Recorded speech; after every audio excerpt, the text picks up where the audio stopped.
Bonjour. Une entreprise décide de sous-traiter. Est-ce que cela concerne l'architecte?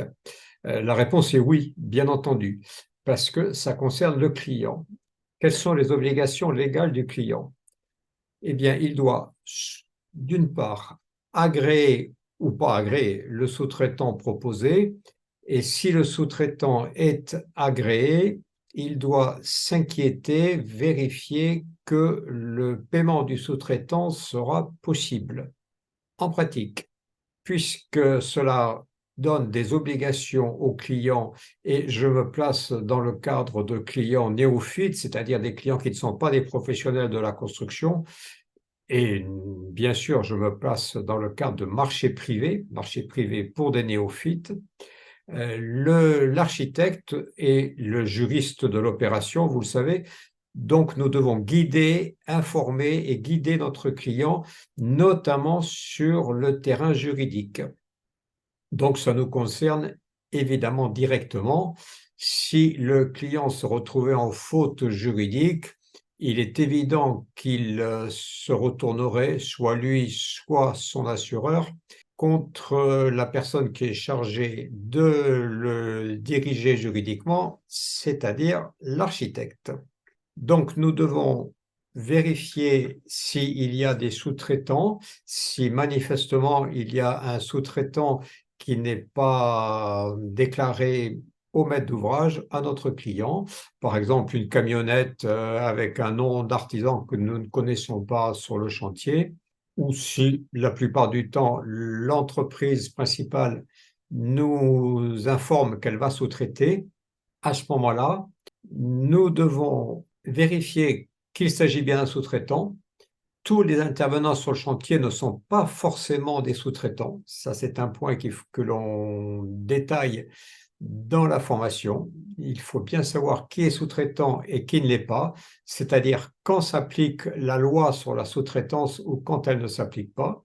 S'il s'agit bien d'un sous-traitant, examiner si le client accepte de l'agréer ou pas. Il n'est pas obligé, bien entendu. Si le client accepte de l'agréer, établir une convention d'agrément du sous-traitant avec l'entreprise principale, le sous-traitant et le client, et vérifier les modalités de paiement du sous-traitant.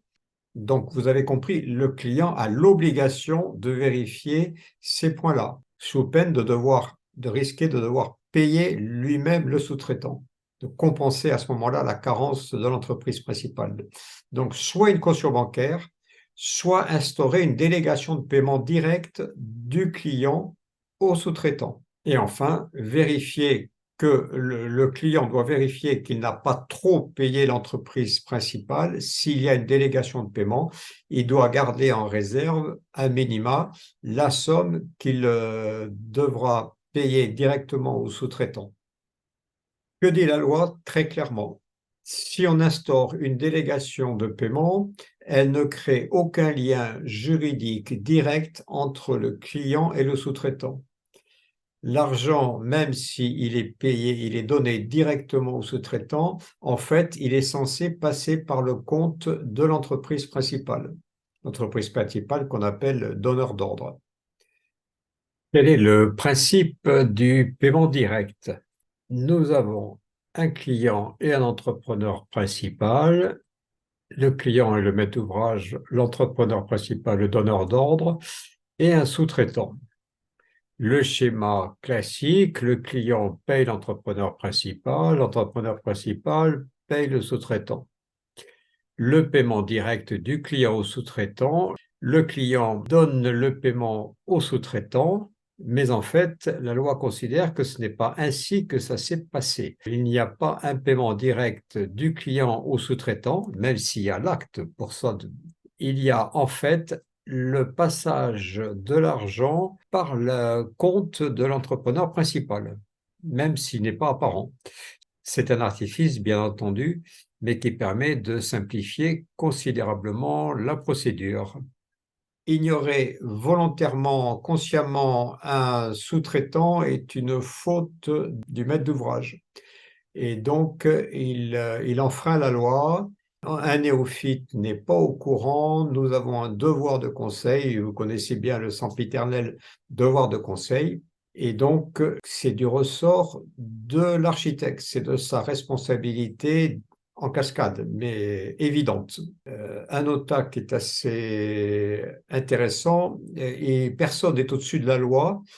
Donc, personne n'est au-dessus de la loi sur la sous-traitance et les constructeurs de maisons individuelles, les CMI, sont soumis eux aussi à la loi sur la sous-traitance.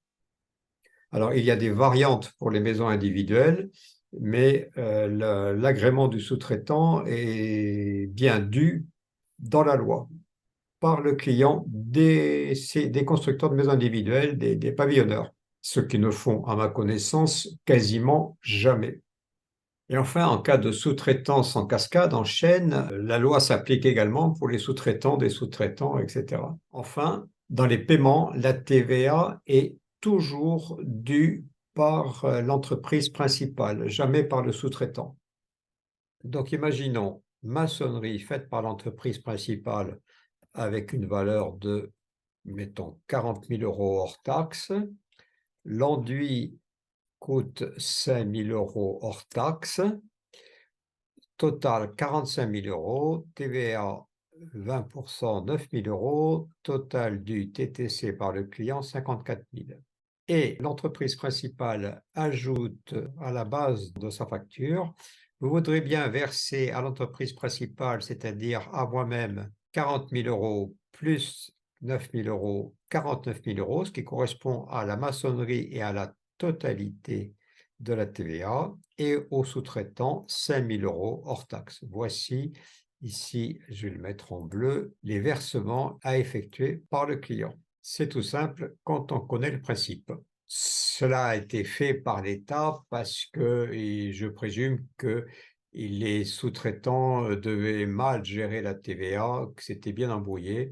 Et donc, pour simplifier et pour que les services fiscaux puissent percevoir la TVA, elle est due suivant cette façon. Alors, pour ma part, en tant qu'architecte, je mentionne toujours dans mes marchés de travaux, c'est-à-dire dans les CCAP, les cahiers des clauses administratives particulières, que l'entreprise ne peut pas sous-traiter sans avoir obtenu par écrit l'agrément du sous-traitant et des conditions de paiement par le maître d'ouvrage et par l'architecte. Il est hors de question que j'accepte qu'une entreprise fasse agréer un sous-traitant en douce, si je puis dire, dans mon dos, sans que je sois au courant et sans que je sois d'accord. Personne ne met les pieds sur les chantiers dont j'assure la maîtrise d'œuvre si je n'ai pas agréé, validé tous les intervenants sur le chantier. Et donc, naturellement, je vous recommande de faire la même chose. Pour les paiements, j'instaure toujours une délégation de paiement et non pas une caution bancaire. Cela permet de bien vérifier quand est payé le sous-traitant, combien il est payé. Je veux que les gens qui travaillent sur les chantiers dont je m'occupe soient correctement payés, ne soient pas exploités. C'est dans l'intérêt du client et dans le mien par la même occasion. Avant d'agréer le sous-traitant, bien sûr, j'obtiens ses coordonnées et j'obtiens le devis qu'il a transmis à l'entreprise principale et qui sera le contrat entre l'entreprise principale et le sous-traitant. Je veux ce devis. Je veux savoir qui c'est, je veux savoir quel prix il est payé par rapport au prix du marché. Il n'est pas question que donneur d'ordre, une entreprise principale, sous-traite en gardant pour elle, par exemple, 20% du montant des travaux, alors que le client, lui, va payer plein pot, le prix total. Ne couvre pas ce genre de choses.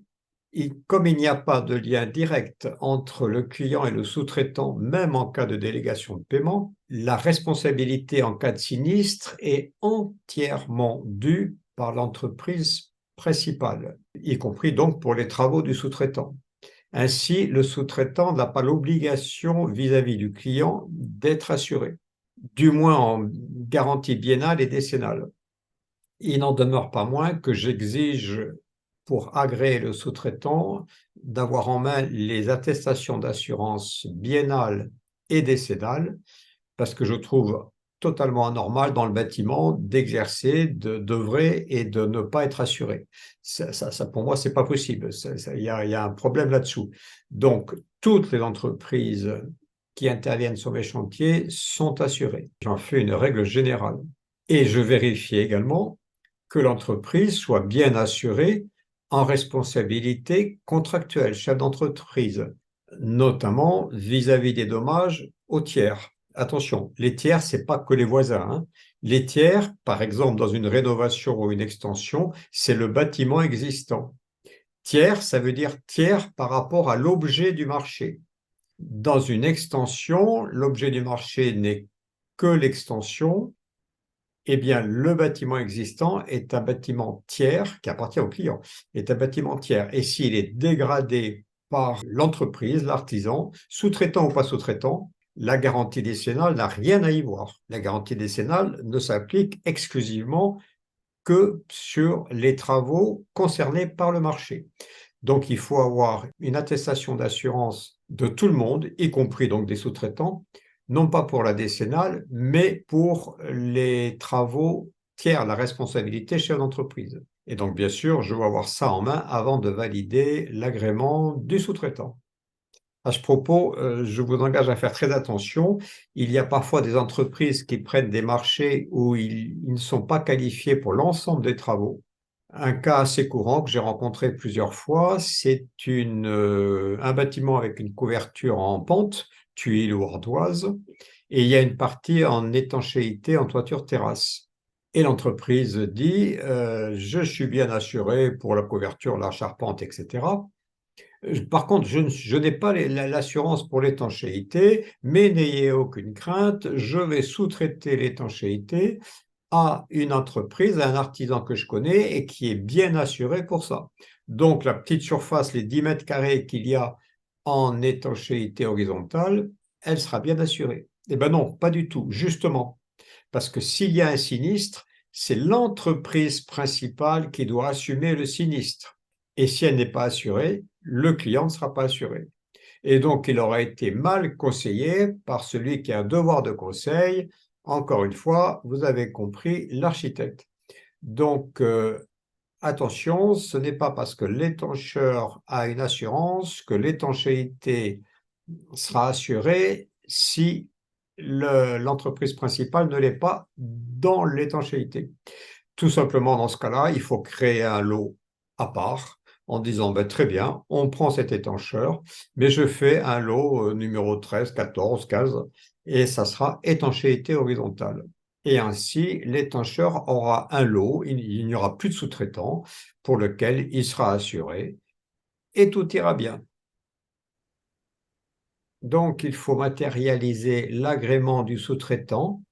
Il s'agit d'un simple contrat avec la signature du maître d'ouvrage qui l'agrée, de l'entreprise principale, du sous-traitant, et avec le visa de l'architecte. Encore une fois, hors de question qu'on agrée un sous-traitant sans que j'en sois non seulement prévenu, mais d'accord. Tous ces points sont vus dans la formation juridique et pratique, première partie, la maîtrise d'œuvre, et tous les documents utiles à l'architecte sont transmis à l'issue de la formation de manière à ce que vous soyez directement opérationnel. Voilà pour les sous-traitants. Nous voyons plus en détail dans la formation les exceptions pour les maisons individuelles, les exceptions pour les tout petits travaux sous-traités et en pratique comment faire, comment ça se passe. Je serai ravi de vous voir bientôt à la prochaine formation ou bien à d'autres, bien entendu.